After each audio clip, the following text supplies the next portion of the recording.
Olá, professoras e professores. Hoje nós iremos falar sobre a lição 2, a lição da nossa revista Relacionamentos Tóxicos em Contraste com o Verdadeiro Relacionamento com Jesus. Nessa lição nós faremos um exercício diferente. Na primeira lição, nós tratamos mais de um âmbito geral.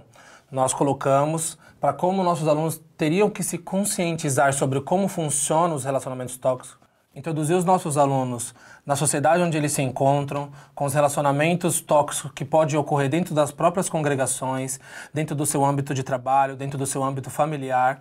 E colocando esse panorama geral, nós podemos agora avançar de lição em lição, colocando pontos mais específicos dentro de um relacionamento abusivo.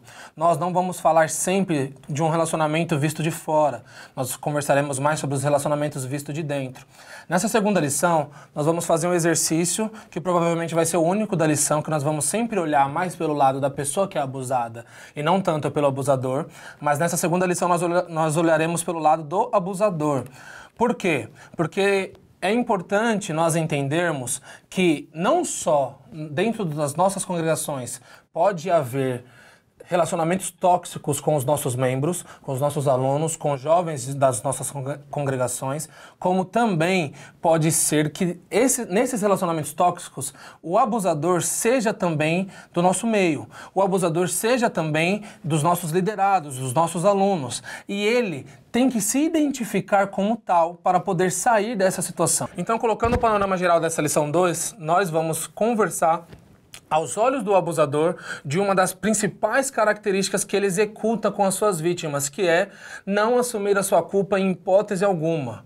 Então, nós vamos tratar como o poderio que ele pode ter sobre o relacionamento e sobre a pessoa abusada se passa muito por ele se colocar como uma pessoa inerrante e colocar como se todas as coisas ruins que acontecessem dentro daquele relacionamento fosse totalmente culpa do abusado e não dele.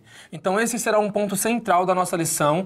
Claro que após nós apresentarmos, tanto os nossos alunos e eu apresentar para vocês o aspecto psicológico, nós trataremos também do âmbito bíblico, mas colocaremos e mostraremos para os alunos, essa vai ser a nossa missão na aula, de mostrar para eles que eles podem estar em posição de abuso, sendo eles os abusadores. E sendo assim, precisam ser combatidos, precisam ser identificados e essa prática precisa ser largada. Por quê? Porque nós precisamos imediatamente, e essa é uma orientação bíblica, sempre assumir as nossas responsabilidades independente do que acontecer.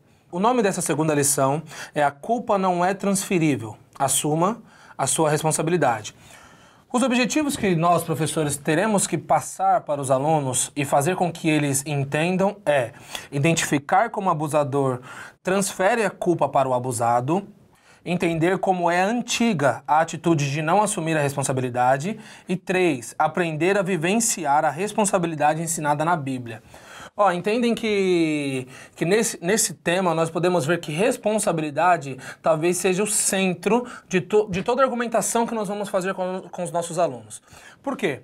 Porque ser responsável se passa muito por assumir a culpa em todos os âmbitos das nossas vidas. Não só nos âmbitos religiosos ou nos âmbitos sociais, mas sim numa simbiose de tudo que nós podemos ser como seres humanos. Nós podemos errar tanto na nossa vida social, nós podemos errar tanto na nossa vida profissional, nós podemos errar no nosso relacionamento familiar, como podemos errar também nos nossos relacionamentos conjugais. Independente de qual seja a circunstância, assumir a responsabilidade dos nossos atos é uma coisa que é indispensável para o cristão. E colocando isso em geral, assumir a responsabilidade também é indispensável até para quem não é cristão. Por quê? Porque quando nós não assumimos a responsabilidade e colocamos a responsabilidade do ato que aconteceu em outras pessoas, nos abusados em geral, com a nossa arrogância e muitas vezes, nós acabamos criando esses relacionamentos abusivos, criando esses relacionamentos tóxicos e fazendo com que a pessoa sempre esteja errada e nós sempre estejamos certos. certos. Isso não acontece. Nós estamos sempre em uma relação, onde essa relação ela é colocada por dois seres humanos. E esses seres humanos, ambos podem errar. E nós não podemos ficar presos sempre, onde um sempre chama atenção e o outro só recebe a crítica. Porque se em um relacionamento os dois não se podem se autocriticarem e ao mesmo tempo crescerem dentro desse relacionamento, provavelmente um relacionamento sem essas características pode sim se caracterizar como um relacionamento abusivo. O texto bíblico que nós vamos usar é Gênesis 3, do 8 ao 13. É um tema que fala sobre a queda, principalmente, e sobre o diálogo entre Deus e Adão e Eva, no momento onde ele pergunta onde está Adão. Eu vou explicar o porquê desse texto bíblico um pouco mais para frente, mas fixem nesse texto, porque ele vai ser muito importante para a nossa argumentação bíblica e também psicológica em relação a esse tema, ok? No tópico 2, temos um ponto que precisa ser muito bem trabalhado com os nossos jovens. Qual que é esse ponto? Eu falo para o seu bem, é o nome do tópico. Por quê? Porque como nós estávamos conversando, o fato da transferência da culpa ocorrer faz com que uma pessoa sempre esteja em posição de destaque, enquanto a outra pessoa está sempre na posição ou dentro da hierarquia do relacionamento que não deveria existir, sempre apenas como ouvinte e não como a pessoa a qual pode fazer uma crítica, independente de qual crítica seja. O fato de nós sempre entrarmos em um relacionamento com um foco em melhora, um foco em construção, um foco em objetivos a 2 ou a 3, dependendo de qual relacionamento que o seu aluno ou qual você vai estar explicando para ele, ao qual ele vai estar inserido, faz com que nós damos liberdade de se autocriticarmos. Isso é saudável. O saudável pode, às vezes, não ser saudável ao ponto que uma das pessoas assume o papel de protagonista. Nesse caso, a argumentação ela acaba caindo por terra. Por quê? Porque se uma pessoa está sempre acima, se a verdade está sempre com ela, e se a outra pessoa não tem direito ou até a própria liberdade de criticar a pessoa a qual está dentro do relacionamento com ela, esse relacionamento ele não é saudável. Porque a ideia, essa utopia, que não precisa ser uma utopia, mas que pode ser uma utopia dependendo do relacionamento, essa utopia de uma construção igualitária dentro de um relacionamento entre duas ou mais pessoas, seja familiar ou qual for, faz com que você sempre ache que aquela pessoa ou aquele chefe ou aquele pai, aquela mãe ou a pessoa a qual você tem um relacionamento amoroso, aquela pessoa tem a total liberdade de criticar você em tudo. Só que, como nós vamos ver na lição 4, nós precisamos ter a nossa própria identidade. E o falar para o seu bem, que é o tópico aqui colocado no segundo, faz com que nós perdamos essa identidade para que essa pessoa se sinta sempre acima de nós. Nós podemos falar para o bem das pessoas? Sim, isso é até bíblico. Nós podemos falar para uma melhora de pessoas que nós amamos? Sim, isso até é bíblico. Mas nós não formamos o caráter das pessoas. Nós não podemos nos colocar como um papel de domar a vida de uma pessoa. Lembre-se da outra aula, quando nós conversamos sobre soberania dentro de um relacionamento e colocamos e pontuamos que a única pessoa que tem poder sobre nós, que tem poder sobre qualquer circunstância é Deus. Assim também, usando esse panorama como argumentação, nós não podemos esquecer que, sendo Deus a única pessoa que tem poder sobre nós, nós não podemos nos colocar sempre como errado e a outra pessoa em um patamar que quem atinge apenas é Deus. Quem está lá apenas é Deus, como se ela não tivesse erros e como ela sempre pudesse falar e a cabeça pudesse se abaixar dentro desse relacionamento. Ok? Então, eu falo para o seu bem, é uma boa ferramenta? Sim, é uma boa ferramenta. É uma ferramenta muito usada dentro dos relacionamentos? Sim, é uma ferramenta muito usada dentro dos relacionamentos. Mas, independente de tudo, tem que ser uma relação igualitária. Esse eu falo para o seu bem ele pode ser bom se ele for usado tanto por um lado quanto pelo outro. Quando eu falo para o seu bem, vem apenas de um lado, e quando o outro lado apenas escuta e diz você está certo, você está certo, você está certo, você está certo, e nunca o outro lado tem uma meia-culpa, nunca o outro lado pode dizer não, nessa parte eu errei. Então, provavelmente, o seu jovem ele se encontra num relacionamento abusivo. O ponto é que o falo para o seu bem, ele vem muito mascarado com uma ideia de cuidado. Quando nós dizemos que nós falamos para o bem de uma pessoa, automaticamente aquela pessoa cria por nós um apreço de dizer, ele se preocupa comigo. Automaticamente a pessoa ela cria pela pessoa que está dizendo, pelo indivíduo que está dizendo, uma ideia de que, nossa, alguém liga para mim. Alguém gosta de mim, alguém se importa comigo. Mas isso, elevado ao ponto de uma inerrância de uma pessoa, faz que essa relação se torne totalmente abusiva. Então pense comigo, meus professores. Se o seu jovem, a qual você está ensinando, está inserido em um relacionamento, independente de qual ciclo social que seja, onde ele sempre tem que abaixar a cabeça repetindo a frase para uma pessoa, a qual essa pessoa nunca erra e sempre ela diz para o bem, tem alguma coisa errada dentro desse relacionamento. Isso nós precisamos pontuar. Precisamos pontuar porque relacionamentos saudáveis não se criam em gangorras onde um lado é mais pesado e o outro lado é mais leve. Porque um sempre vai estar em cima e o outro vai sempre estar embaixo. Não tem como nós criarmos relacionamentos onde, dentro do âmbito geral do relacionamento, um está sempre devendo para o outro. Como nós puxamos da primeira aula e as aulas elas vão se interligar, nós não podemos partir de uma ideia, nós não podemos partir de um ideal onde uma pessoa está totalmente acima de mim e eu preciso abaixar a cabeça para ouvi-la. Gente, automaticamente, professores, nós não estamos dizendo em questão de hierarquia, nós não estamos dizendo em questão de respeito, nós não estamos dizendo em questão de respeito com familiares, com pastores, com chefes. Preciso pontuar isso mais uma vez, como já pontuei na primeira lição, para a gente não confundir as coisas. O fato de um relacionamento abusivo acontecer são extremos, por isso que ele se chama um relacionamento abusivo, porque já abusou, já saiu da esfera do normal, já saiu da esfera do respeito, já saiu da esfera da convivência. Aí sim nós precisamos combater. Nós nunca ensinaremos os nossos jovens a não respeitar os seus pastores. Nós nunca ensinaremos aos nossos jovens a não ouvir o seu pastor quando ele dizer, eu falo para o seu bem. Nós nunca ensinaremos os nossos jovens a não ouvir os seus pais quando eles falarem para o bem deles. Mas fazer eles identificar que dentro de um relacionamento, todos podem ser ouvidos e todos podem ter uma opinião, não que as opiniões possam ser totalmente relativizadas, mas levando em consideração que dentro de lugares onde opiniões são distintas, nós podemos sempre sentar e conversar. Então, peraí, é pro meu bem? Por que é pro meu bem? Me explica. Mas se esse erro está condicionado à pessoa a qual você está conversando, dificilmente ela vai ter um conselho bom para te dar. Uma frase muito legal que diz assim, eu só aceito a opinião de quem eu pediria um conselho. Qual que é a ideia? A ideia é o quê? Que nós não podemos ouvir opiniões? Não, não é isso. Mas como que uma pessoa pode argumentar para o meu bem, olhando sem entender a situação que aquela vítima ou aquela pessoa possa estar passando, se é uma pessoa a qual você nunca pediria um conselho porque ela não te serve como inspiração?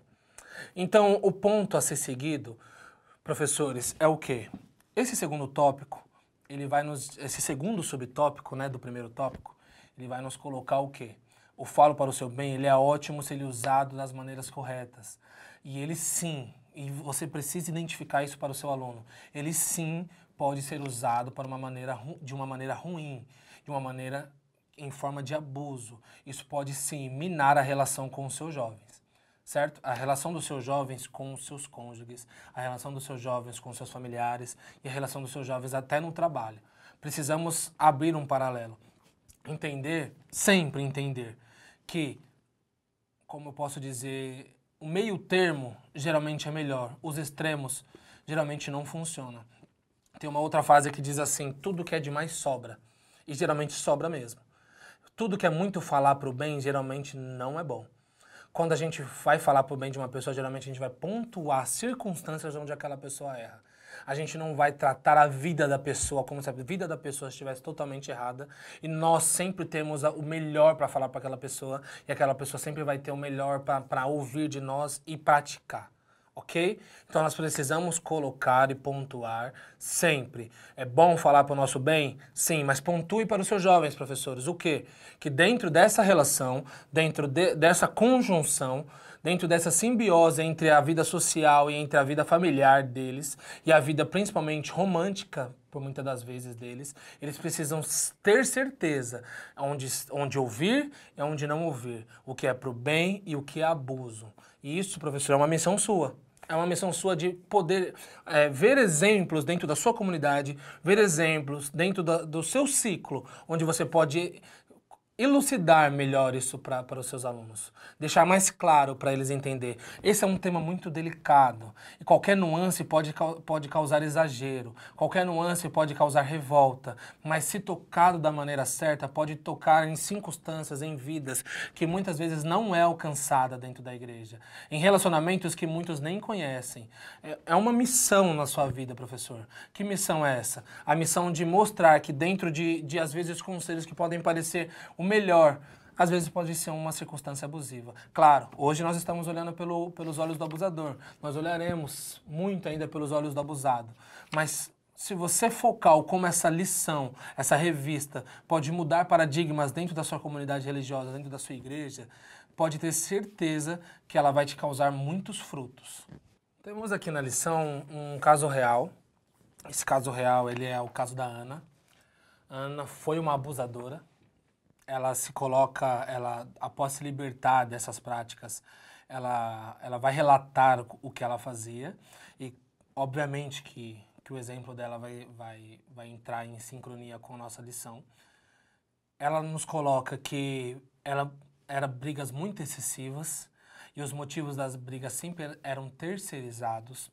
Eram brigas, às vezes, por motivos muito supérfluos, mas que, na verdade, era uma maneira de ela sempre deixar a pessoa mal por ter, né, vamos colocar uma aspas aqui, ter iniciado uma briga por um motivo que não valia a pena. Então, essa responsabilidade sempre ficava com seu cônjuge e não com ela. E ela foi dizendo que com isso, cada vez mais, além de minar o seu próprio relacionamento, a pessoa a qual ela estava junto se distanciava e tinha mais medo, acabava conversando menos, por saber que qualquer briga que iniciasse naquele momento, a culpa seria dela. E ela, sabendo que a culpa seria dela, não criava um relacionamento saudável entre ela e Ana. O exemplo dela é muito legal porque professores, eu vou fazer um paralelo aqui. Nem sempre, quando a gente fala sobre uma relação de abuso ou um ato abusivo, quer dizer que o relacionamento incompleto ele seja um relacionamento tóxico ou um relacionamento abusivo. Claro que esse é o foco da nossa lição e da nossa revista. Mas é bom identificarmos que, às vezes, nós cometemos atos de abuso. Às vezes nós cometemos atos que fogem do que seria saudável para a nossa relação. Às vezes nós cometemos atos, até nós professores, falando a nossa linguagem aqui, e que nós vamos passar isso para os nossos alunos. Nós cometemos, às vezes, esses atos e relativizamos eles. E essa tal dessa relativização, essa tal de relativizar qualquer tipo de erro, mínimo que seja que possa ser cometido, que vai caracterizando dia após dia um relacionamento abusivo. Ana, ela só não queria ficar por baixo da relação. Ana, ela só não queria ser a culpada dentro da discussão. Ana não queria nunca perder uma discussão. Essas coisas podem parecer normal dentro de um relacionamento. Não normal no sentido de ser bom, mas normal de que acontece. Às vezes você está no meio de uma discussão e você nunca quer sair como errado naquela discussão, porque você tem a sua argumentação. Só que isso colocado em âmbitos extremos, eles causam sim um mal muito grande para a pessoa a qual estamos na discussão e um mal para o relacionamento em si. Ana, ela foi perceber isso muito mais tarde, quando o relacionamento dela nem tinha mais jeito. Mas ela percebeu, quando ela foi relatar isso, que se ela tivesse cortado isso no início, não chegaria ao estado do que chegou.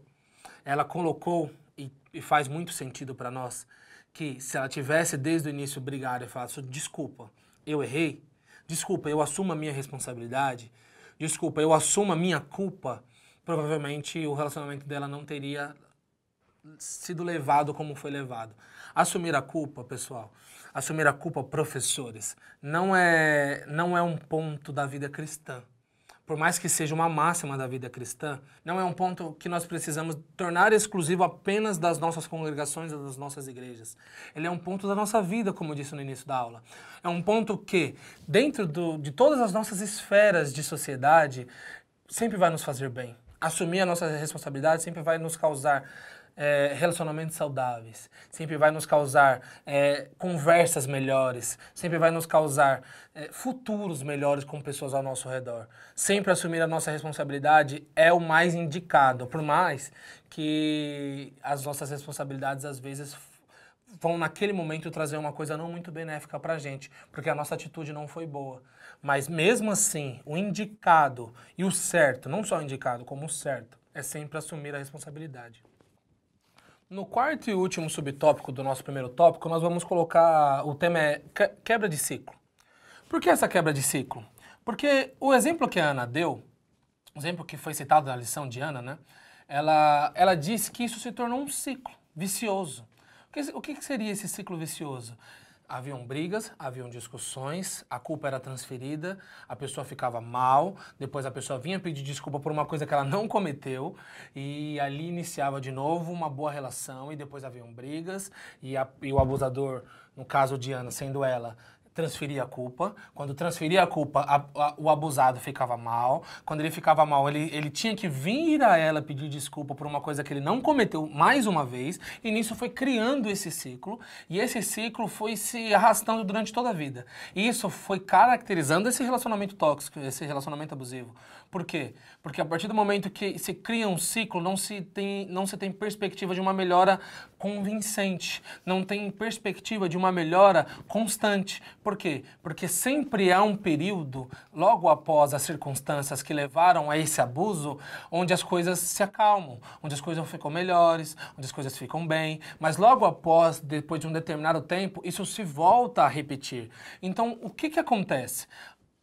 É que, a partir do momento onde isso se repete dentro de ciclos, onde os intervalos deles são bons, como saber se a melhora ela é verdadeira ou se a melhora ela é circunstancial? Como saber se a melhora ela é verdadeiramente real ou se é uma melhora pelo fato simples de eles terem brigado mais uma vez, ou de esse relacionamento ter sido abalado mais uma vez?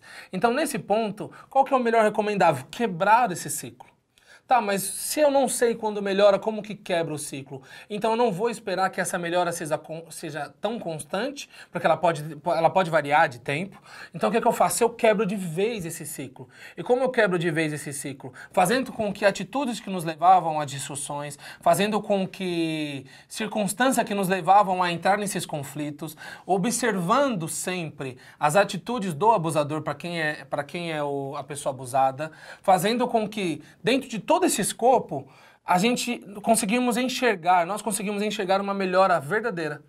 E, em último caso, encerrar o relacionamento, que pode ser o ponto, às vezes, mais recomendado para certos relacionamentos. Cortar o ciclo, certo?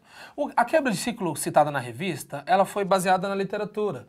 Ela foi baseada no autor chamado Fyodor Dostoiévski, que escreveu o livro Crime e Castigo, onde ele escreve sobre um personagem chamado Raskolnikov, onde ele comete um assassinato dentro desse livro.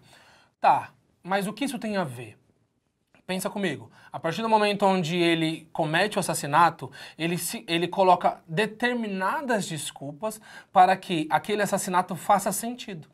Pelo fato de a mulher ser uma pessoa que pegava dinheiro e devolvia a juros, uma agiota, pelo fato de uma mulher ser uma mulher totalmente fora da sociedade, que ninguém gostava, pelo fato de ela ser uma pessoa ruim, pelo fato de ela maltratar a sua irmã, pelo fato de todos os âmbitos da sociedade não entenderem o motivo da existência daquela mulher, ele coloca todos esses objetivos a ponto de chamar a mulher de um inseto ou coisa parecida.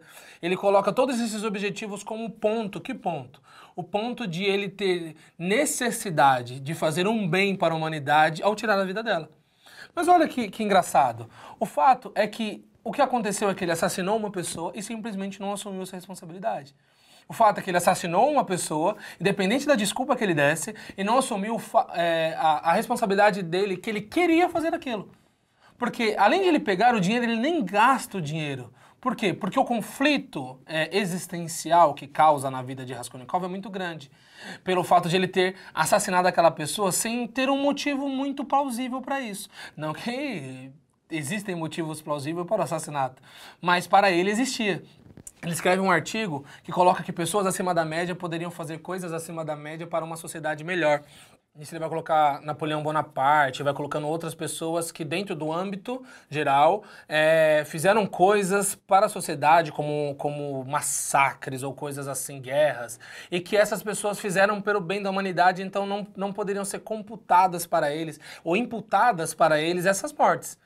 Engraçado, esse artigo que ele escreve é um artigo muito pessoal dele para retirar a própria culpa. Eu estou gastando esse tempo para vocês para expor essa ideia, porque ele vai encontrar a única saída que nós cristãos acreditamos de uma maneira mais geral como sendo a certa, professores. Quando ele vai passando a vida dele, ele encontra uma pessoa que se apresenta como tão pecadora como ele, uma prostituta. Ele se relaciona com essa pessoa e a partir do relacionamento com essa pessoa, que é uma pessoa cristã devota, por mais que seja uma prostituta, ela entrega para ele um livro com os evangelhos. E ao ler esses evangelhos, ele entende que ele precisava tomar uma decisão. E qual era a decisão dele? Assumir a responsabilidade do que ele fez. Ser liberto de todo o conflito que poderia causar em sua mente um ato que ele sabia, no fundo, que não estava certo. Quando ele assume a responsabilidade, ele paga pelo aquilo que ele fez. Ele é preso, ele é solto mais para frente, passa por doenças dentro da prisão e se entende a partir dali que ele alcançou a redenção quando assumiu a sua responsabilidade. Qual que é o fato? Dentro dos relacionamentos tóxicos, dentro dos relacionamentos abusivos, o que precisamos fazer para quebrar o ciclo? Assumir a responsabilidade. Enquanto a pessoa não assumir a responsabilidade, ainda vai ser um ciclo vicioso. Enquanto o abusador não assumir que ela está errada, ou estar errado, errada no sentido de Ana e errado no sentido de todos nós dentro dessas circunstâncias, o relacionamento vai continuar sendo um relacionamento tóxico e o ciclo vai continuar sendo vicioso. Por quê? Porque a única coisa que pode libertar é assumir a responsabilidade. E como nós acreditamos, é assumir que a verdade, Jesus Cristo, é o único lugar ou a única pessoa que pode nos tirar de qualquer ideia de que nós somos melhores, qualquer ideia de que nós estamos acima, qualquer ideia de que nós possamos falar que uma pessoa está sempre errada porque nós somos melhores do que ela. Cristo, a nossa relação com o cristianismo, a nossa relação com Cristo vai quebrar essas barreiras e nos mostrar, como Paulo disse, que nós somos os maiores dos pecadores. Então, assumir a responsabilidade por o cristão não deve ser um problema. Nós vamos entrar na parte bíblica agora, mas o que Raskolnikov percebe dentro do exemplo da literatura e o que Ana vai perceber mais tarde e o que você precisa passar para os seus jovens professores é que enquanto o abusador não assumir a responsabilidade, o ciclo não vai ser quebrado. E nós, como estamos tratando nessa segunda lição como um tema mais voltado para o abusador, precisamos entender que ele precisa se identificar como uma pessoa que, ao dar tantos conselhos, ao impor tantas coisas para a vida do seu cônjuge ou para a vida do seu familiar, de maneiras tão ruins, tão ditadoras, faz com que esse relacionamento seja totalmente tóxico. Ele precisa assumir a responsabilidade do erro dele e saber, dentro de uma relação, ambos erram, ambos melhoram, ambos constroem. Partindo para a parte bíblica, é o nosso segundo tópico, né? Que é intitulado A Bíblia nos ensina a assumir nossas responsabilidades. Como Raskolnikov, ele aprende com os evangelhos que precisava assumir as responsabilidades dele. Nós temos um exemplo, que aí sim é o nosso texto bíblico, que eu pedi para você fixar aí na sua mente, que desde sempre, as responsabilidades não foram assumidas. Isso é um fato do ser humano. Isso é um fato que é enraizado dentro do pecado. Não estou dizendo que você nunca vai assumir suas responsabilidades, não é isso. Mas estou dizendo que se nós não formos guiados pelo Espírito Santo, se nosso caráter não for moldado pelo Espírito à imagem de Jesus Cristo, ao caráter dele, é muito difícil que nós sejamos pessoas responsáveis com os nossos erros. É muito difícil. Por quê? Porque desde Adão, assumir a responsabilidade é um problema. Quando Eva come o fruto que não poderia comer, ela leva Adão e Adão também come aquele fruto. Quando Deus vai conversar com Adão, e aí é o texto bíblico, ele pergunta assim, onde está Adão? Onde está você? Adão se coloca, com vergonha do seu pecado, resumindo toda a história que vocês já conhecem. Deus pergunta assim, por que tu comeste o fruto que eu pedi para você não comer? E Adão diz assim, foi tua mulher que me deu. Olha, vamos começar já identificando. O primeiro fato do pecado, o primeiro acontecimento do diálogo com Deus, além da vergonha, da nudez, é não assumir a sua responsabilidade. Adão poderia ter falado, tu falastes, Deus, mas mesmo assim eu comi. E ele não disse isso. Ele falou, foi a mulher que tu me deu. Beleza, tudo bem, passou isso. Deus vai se dirigir a Eva. Eva, então por que tu deste o fruto para Adão e por que você comeu? Foi a serpente. Percebe? Deus vai conversar com Adão porque a ordem foi para ele. Adão, representando, claro, toda a raça humana, Adão, não se pode comer. E Adão faz o quê? Culpa a Eva. E ele vai conversar com Eva e Eva faz o quê? Culpa a serpente. E isso, dentro da nossa vida, e aí que eu quero mostrar, é uma constante. Não assumir nossas responsabilidades. Isso aqui saindo um pouco, tá, gente, do relacionamento tóxico em si e trazendo para a nossa vida cotidiana. Assumir a responsabilidade é um fato que é totalmente característico de um caráter cristão. Por que ele é totalmente característico de um caráter cristão? Porque se você agir por você mesmo mediante a sua vida pecaminosa, você não assumirá esse erro. Você não assumirá as suas falhas. Por quê? Porque está enraizado dentro do pecado não assumir a culpa e culpar alguém. Aí que vem o termo que eu uso no primeiro subtópico do segundo tópico, que é o bode expiatório. Esse bode expiatório que quem vai tratar muito bem é René Girard, que ele vai dizer que nós, não só como pessoa, mas como sociedade, ou como ele vai colocando vários âmbitos, nós colocamos sempre a culpa em alguém, nós colocamos sempre a culpa em determinado ou animal, ou pessoa, ou sociedade, para poder tirar de nós o peso dos nossos erros, para poder equilibrar a balança, porque se eu tiver sempre errado, a balança cai para um lado, e se ele tiver sempre errado, também não dá certo. Então, para fazer uma sociedade mais aceitável, o bode expiatório é bom. E o que acontece é que esse bode expiatório é um bode expiatório que nós usamos no nosso dia a dia. É um bode expiatório que faz parte do nosso cotidiano. É fácil quando nós erramos no trabalho nós dizemos, não foi eu. É fácil quando nós falamos alguma coisa para uma pessoa e aquela informação acaba vazando e era uma coisa que você não poderia contar, que você prometeu o segredo e a pessoa a qual te confiou chega e fala, você diz, eu não disse. Por quê? É fato, nós sempre não assumimos a nossa culpa quando a culpa vai trazer sobre nós algum tipo de consequência. Adão não assumiu a sua culpa porque traria sobre ele algum tipo de consequência. Assim como nós não assumimos a nossa culpa porque temos medo da consequência. Só que a consequência é um processo.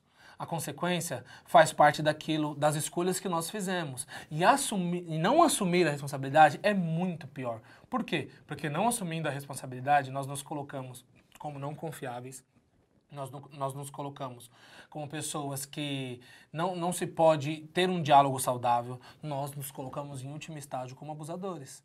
Por quê? Porque se nós não somos capazes de assumir as nossas próprias misérias, se nós não somos capazes de assumir nossa própria culpa, se nós não somos capazes de assumir nossas próprias responsabilidades, nós não somos capazes de ser pessoas dignas de ter um respeito dentro de um relacionamento.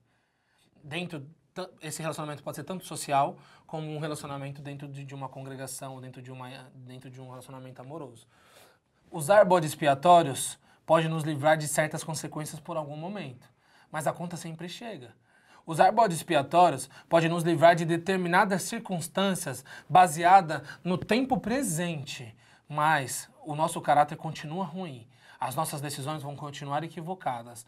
A nossa vida vai continuar extremamente pecaminosa. Por quê? Porque dentro de todas as nossas bases, dentro de todas as nossas ideias, dentro de tudo aquilo que nós construímos como ideal, o que acontece? Nós não assumimos as nossas responsabilidades. Sempre tem as pessoas certas e sempre tem as pessoas erradas. E nós estamos sempre no grupo das certas.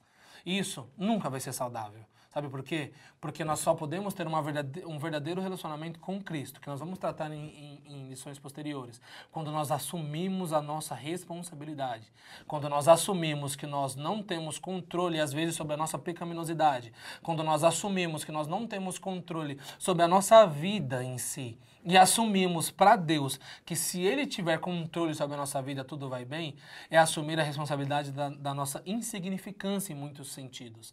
E assim, dar o controle da nossa vida para alguém que vai saber controlar muito melhor. Então, assumir a responsabilidade é primordial para um relacionamento abusivo, sim, mas também é primordial para o nosso relacionamento em qualquer circunstância.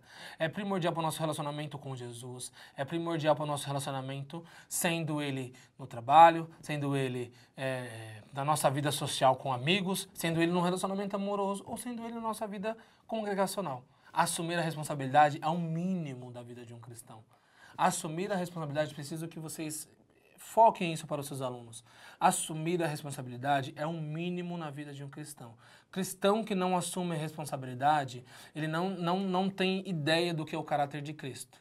Porque nós vamos tratar mais para frente, se não me engano, na lição 5. Mas se você quer uma responsabilidade maior do que Cristo assumiu, complica a gente achar exemplos melhores do que isso. O segundo subtópico do segundo tópico é Pedro sofreu, mas entendeu. O porquê que esse tópico está aqui? Eu sei que essa não é uma passagem que é muito usada nesse âmbito, tá? A gente olha muito para o fato de Pedro realmente ter negado a Jesus. Só que o que está sendo apresentado aqui é de uma maneira diferente. Pensem comigo, professores. Há um tempo, há um hiato entre as 3 negativas de Pedro. Há um hiato entre os 3 momentos onde Pedro nega Jesus. E esse ato foi uma oportunidade para que Pedro pudesse assumir uma responsabilidade a qual ele tinha dito para Jesus. Vamos lembrar do texto? Jesus disse que vai morrer, Jesus disse que vai ressuscitar, Jesus está contando para os seus discípulos tudo o que vai acontecer com ele. E Pedro, ele diz assim para Jesus, eu não deixarei. E Jesus olha para Pedro, resumindo toda a história, e diz assim, antes que o galo cante 3 vezes, tu me negarás.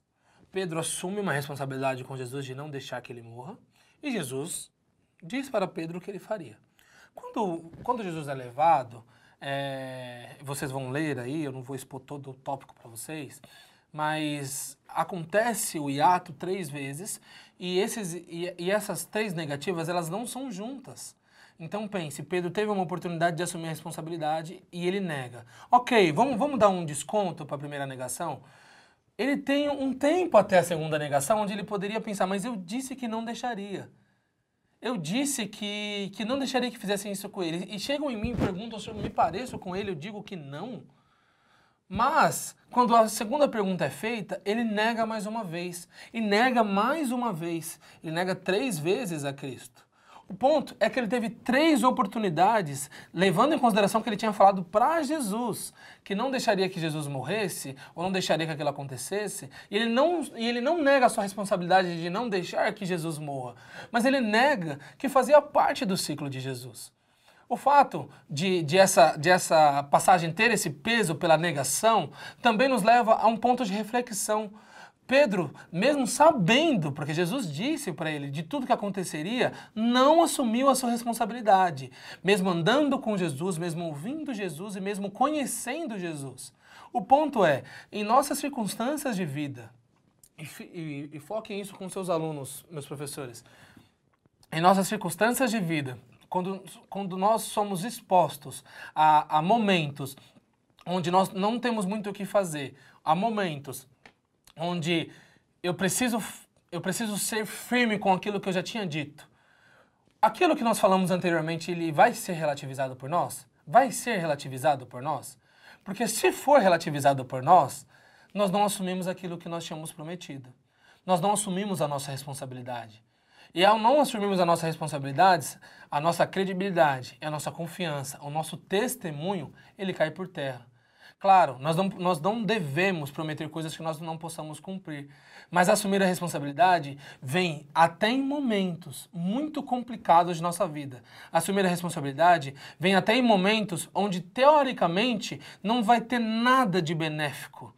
Mas mesmo assim, o recomendado e o certo é sempre assumir a responsabilidade. Pedro não assumiu essa responsabilidade naquele momento.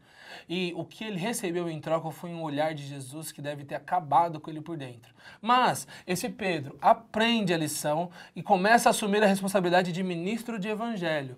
Começa a assumir a responsabilidade de ser aquele que ia expor o evangelho para judeus e gentios. E se torna o Pedro que nós conhecemos, o apóstolo Pedro.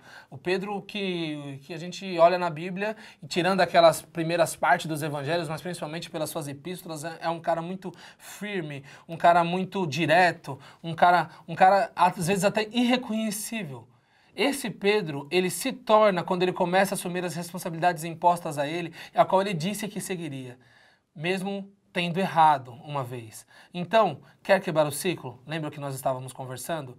Primeiramente, assuma a responsabilidade. E outra, não pense que isso é um fato de pessoas de mau caráter. Não assumir responsabilidade, isso é um fato do ser humano pecaminoso, caído, desde Adão até nós. É normal que nós não queiramos assumir a nossa responsabilidade, mas a Bíblia nos leva a entender e a Bíblia nos ensina sempre e muito corretamente de que assumir a responsabilidade é o melhor que nós possamos fazer.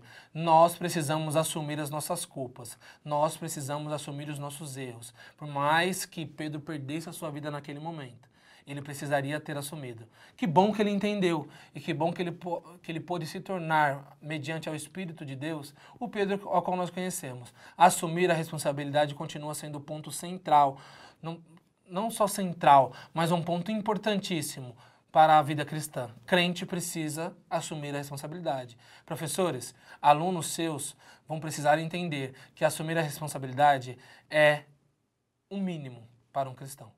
Isso pode influenciar tanto na vida, como nós tratamos na primeira parte da aula, na parte mais psicológica, nos relacionamentos abusivos, nos relacionamentos tóxicos, mas também em qualquer circunstância. Assumir a responsabilidade é o mínimo para a vida de um cristão. Sendo ele no maior patamar hierárquico, sendo ele pastor, sendo ele líder, sendo ele um membro tranquilo que só senta na igreja e cultua.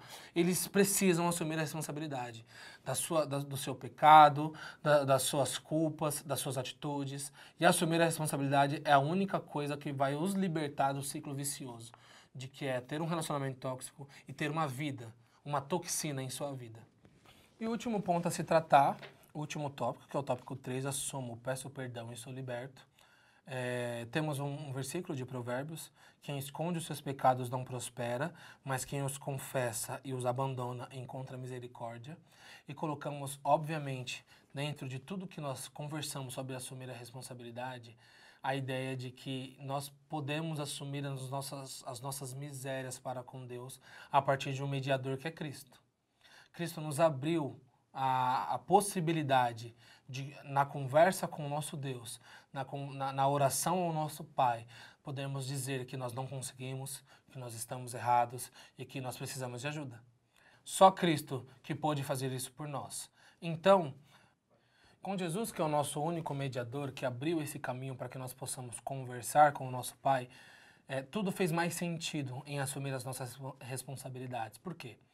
Porque nós assumimos as nossas responsabilidades para com Deus, e ao assumirmos as nossas responsabilidades para com Deus, que é o único que aí sim nós podemos tratar como alguém acima, como o soberano, como o nosso Deus, por mais que Ele seja também o nosso Pai, o Deus que também mora dentro de nós através do Seu Espírito, com o nosso acesso ao nosso Pai liberado, nós podemos nos ajoelhar e dizer que nós assumimos os nossos erros, que nós assumimos os nossos pecados, que nós queremos ajuda, que nós precisamos dessa ajuda e que nós acreditamos a Ele, a única pessoa que pode nos ajudar.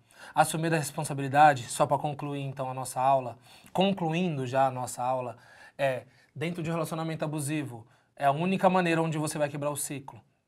Você precisa assumir a responsabilidade. Na nossa vida congregacional, nós precisamos assumir nossas responsabilidades. Por quê? Porque só essas responsabilidades farão com que nós estejamos um relacionamento saudável com todas as pessoas à nossa volta. E por último, com Deus, assumir para Deus, para o Pai, que as nossas culpas, as nossas angústias, faz com que nós estejamos com Ele também um relacionamento muito mais saudável. Ok? Então nessa lição 12 nós trabalhamos pelo olho do abusador. Mas claro que também temos a identificação de quem é vítima do abuso, se colocar e ver se ele é sempre culpado de tudo que está acontecendo dentro do relacionamento. E também pontuamos que estar em um relacionamento congregacional, dentro da igreja e com Deus, sem assumir culpa, não faz sentido. Assumir nossa responsabilidade nesses âmbitos também é extremamente importante. Ok? Espero que esse subsídio tenha ajudado vocês, professores, que vocês consigam montar a aula de vocês e consigam mostrar para os seus alunos que assumir a responsabilidade é importantíssimo para a vida de um cristão. Até a semana que vem.